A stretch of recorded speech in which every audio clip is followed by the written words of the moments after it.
আসসালামু আলাইকুম রহমতুল্লাহ। প্রিয় শিক্ষার্থীরা, কেমন আছো সবাই? আশা করি সবাই ভালো আছো।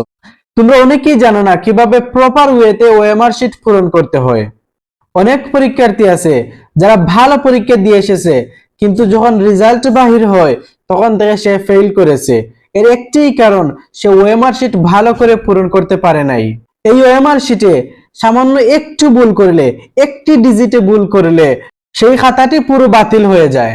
আজকে তোমাদেরকে আমি হাতে কলমে নিজে পূরণ করে দেখাবো কিভাবে ওএমআর শিট প্রপার ওয়েতে পূরণ করতে হয়। তোমরা ওএমআর শিট পূরণ করতে গিয়ে অনেক ধরনের সমস্যার সম্মুখীন হও, এবং এই সমস্যাটা তোমরা কিভাবে সমাধান করবে সেটাও আমি আজকের ভিডিওতে দেখিয়ে দিব।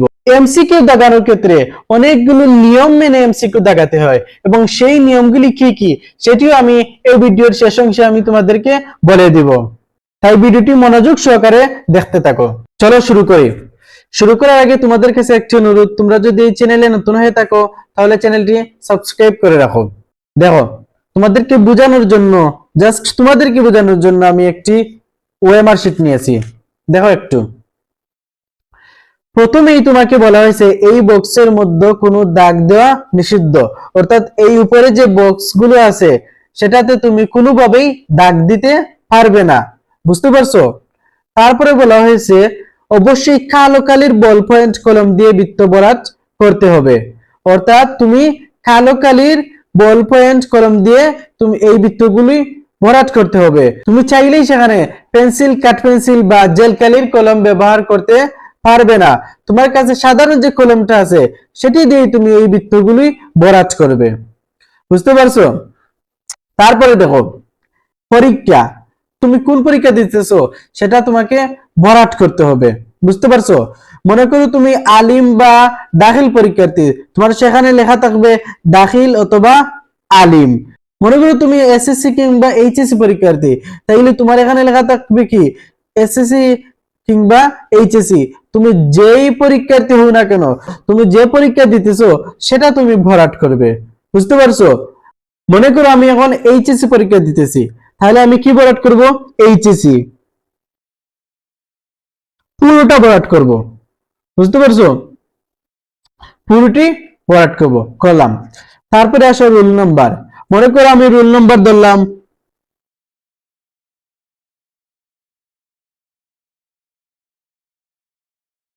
9। আমাকে এই বৃত্তগুলি ভরাট করতে হবে। দেখো আমি ভরাট করি। এই 1 যে আছে, 1 এর নিচে তুমি 1 ভরাট করবে, করলাম। তারপরে 3 আছে, 3 এর নিচে 3 ভরাট করলাম। তারপরে আছে কি 4, আমি 4 এর নিচে 4 ভরাট করব। এগুলো ভালো করে খেয়াল করে ভরাট করবে যে কোনটির নিচে তুমি কোনটি ভরাট করতেছো। তারপরে আছে কি 7, আমি কি ভরাট করব? 7। তারপরে আছে কি 8, আমি ভরাট করব 8। এই ভরাট করতে গিয়ে খেয়াল রাখতে হবে যাতে এই দাগ অন্য বক্সে না যায়। ঠিক আছে? তারপরে মনে করো আমি 9 ভরাট করতেছি, করলাম। এই ভরাট করতে গিয়ে আমার এই দাগ যেন 8 এর বক্সে না যায়, সেই দিকে তোমার খেয়াল রাখতে হবে, এবং সেই বক্সটি পুরোটি তোমার ভরাট করতে হবে। বুঝতে পারছো? মনে করো কেউ এখন 4 এর জায়গায় 4 ভরাট না করে 6 ভরাট করে দিয়েছে। মনে করো 4 ভরাট না করে 6 ভরাট করে দিয়েছে, তখন তার করণীয় কি? তখন তার করণীয় হলো যেই সংখ্যা আছে সেই সংখ্যাটি আবার ভরাট করে দিতে হবে। দেখো আমি 4 আবার ভরাট করে দিয়েছি, তার মানে এখানে কয়টি হলো? এখানে তো 2টি হয়ে গেল। তোমার করণীয় কি? তুমি চাইলেই সেটি কেটে দিতে পারবে না, এরকম চাইলে তুমি কেটে দিতে পারবে না। তোমার যেভাবে আছে সেইভাবে তুমি সেটা রেখে দিবে। বুঝতে পারছো? তারপরে আসো রেজিস্ট্রেশন নাম্বার। মনে করো আমি দিলাম 1 3 5 6 8 9 2 3 0 1। মনে করো এটি আমার রেজিস্ট্রেশন নাম্বার। আগে যেভাবে রোল নম্বর ভরাট করেছি ঠিক সেইভাবে আমি এই রেজিস্ট্রেশন নাম্বারও ভরাট করে দিব। দেখো 1 এর নিচে 1, 3 এর নিচে 3, 5 এর নিচে 5, 6 এর নিচে 6, তারপর 8 এর নিচে 8, তারপরে 9 এর নিচে 9, তারপরে 2 এর নিচে 2, তারপরে 3 এর নিচে 3। এইভাবে আমি সবগুলি ভরাট করে দিব। বুঝতে পারছো? উপরে যে সংখ্যাটি থাকবে সেটি আমরা ভরাট করে দিব এবং এই সংখ্যাগুলো লিখতে গিয়ে কোনো ভুল করবে না, সেই সংখ্যাগুলি স্পষ্ট লিখবে। কারণ যেহেতু এটি কম্পিউটার বা মেশিন দ্বারা এটি গণনা করা হয়, সেহেতু কম্পিউটার বা মেশিন যদি তোমার কোনো ভুল পায় তাহলে তোমার খাতাটি বাতিল করে দিবে। বুঝতে পারছো? এইভাবে তোমরা রেজিস্ট্রেশন রোল নাম্বার ভরাট করে দিবে। তারপরে আসো বিষয় কোড। বিষয় কোড মনে করো 103। আমি আগে যেরকম রেজিস্ট্রেশন নাম্বার বা রোল নাম্বার ভরাট করেছি ঠিক সেই রকম বিষয় কোডও ভরাট করে দিব। 1 এর নিচে 1, অর্থাৎ আগের নিয়মে আমরা সেটাও ভরাট করে দিব। ঠিক আছে? তারপরে আসো অতিরিক্ত খাতার নাম্বার। তুমি যদি অতিরিক্ত, যেটাকে আমরা বলি লুজ পেপার, তুমি যদি লুজ পেপার নাও তাহলে সেখানে মনে করে একটি নিচে তুমি একটি দিবে, দিয়ে সেটি ভরাট করে দিবে, এটি ভরাট করে দিবে। এভাবে তোমরা সিকিউ এর ওএমআর শিটটি পূরণ করবে। তোমার যখন পূরণ করা শেষ হয়ে যাবে তখন তোমার কাছ থেকে এই উপরের পেজটি কেটে নিয়ে যাবে। বুঝতে পারছো? অর্থাৎ যিনি খাতা দেখবেন উনিও বলতে পারবেন না এই পেপারটি কার। ঠিক আছে? তোমরা এইভাবেই সিকিউ এর ওএমআর শিটটি পূরণ করবে। আর আমি আবারও বলছি, একটা যদি ভুল হয়ে যায় তাহলে সেটা যেরকম আছে সেরকম রেখে দিবে, রেখে দিয়ে যেটি তোমার ভুল হয়েছে সেটি তোমরা শুধরে নিবে। তারপরে যে নিচের বিষয়গুলো আছে এগুলাতে তুমি দাগ দিবে না, এগুলো হচ্ছে কি পরীক্ষকের অংশ, এগুলা পরীক্ষকের অংশ, তুমি এগুলাতে হাত দিবে না। তারপরে আসে এমসিকিউ কিভাবে ভরাট করতে হয় সেটি একটু দেখাই। দেখো, এমসিকিউ ভরাট করার ক্ষেত্রে কিছু নিয়ম তোমাকে মানতে হবে। দেখো আমি ভিডিওর পাশে দিয়ে দিছি, সেটি তুমি একটু লক্ষ্য করো। প্রথমেই বলা হয়েছে যে বৃত্তাকার ঘরগুলো এমন ভাবে ভরাট করতে হবে যাতে এগুলোর ভিতরে লেখাটি দেখা না যায়। মনে করো আমি এটি ভরাট করলাম, এটি মনে করো আমি ভরাট করলাম, এটির ভিতরে ক লেখা নাকি খ লেখা সেটি যেন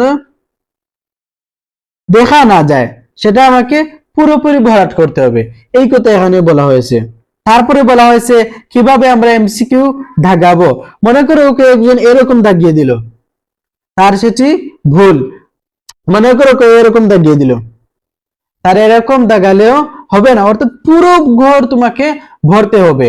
এখানে তোমরা কাঠ পেন্সিল ব্যবহার করতে পারবে না, এখানেও তোমরা বল পেন ব্যবহার করবে। বুঝতে পারছো? তারপরে আসো সেট কোড।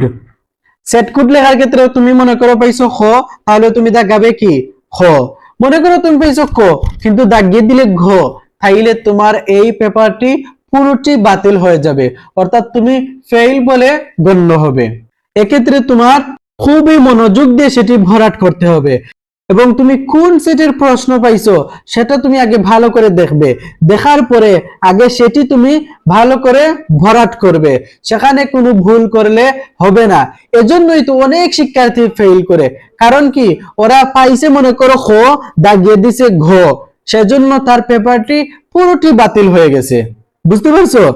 সেটা তোমাকে ভালো করে খেয়াল করে দাগাতে হবে। তারপরে দেখো, মনে করো 1 নম্বরের ঘ দাগাইলা তুমি ঘ, অর্থাৎ পুরো ঘরটি তুমি কি ভরাট করলে। তারপর মনে করো তোমার মনে হলে সেটির উত্তর হবে ঘ, তখন তুমি কি করবে? তুমি কি সেটা এরকম কেটে দিবে? না, এরকম করতে পারবে না। এমসিকিউ এর ক্ষেত্রে দুইটি ঘর দাগানোর কোনো সুযোগ নাই। আগে যেমন সিকিউ এর ক্ষেত্রে একটি ভুল হলে সেটি না কেটে যেটি সঠিক সেটি দাগানো যায়, কিন্তু এমসিকিউ এর ক্ষেত্রে দুইটি দাগানোর কোনো সুযোগ নাই। যেটি ভুল হয়েছে তা হয়ে গেছে, সেটাতে তুমি আর হাত দিবে না। সেটি যদি তুমি আরেকটি দাগিয়ে দাও এরকম, তবুও তোমার এটি ধরা হবে না। বুঝতে পারছো? তাই এমসিকিউ দাগানোর ক্ষেত্রে খুবই খেয়াল করে তোমরা এমসিকিউ দাগাবে।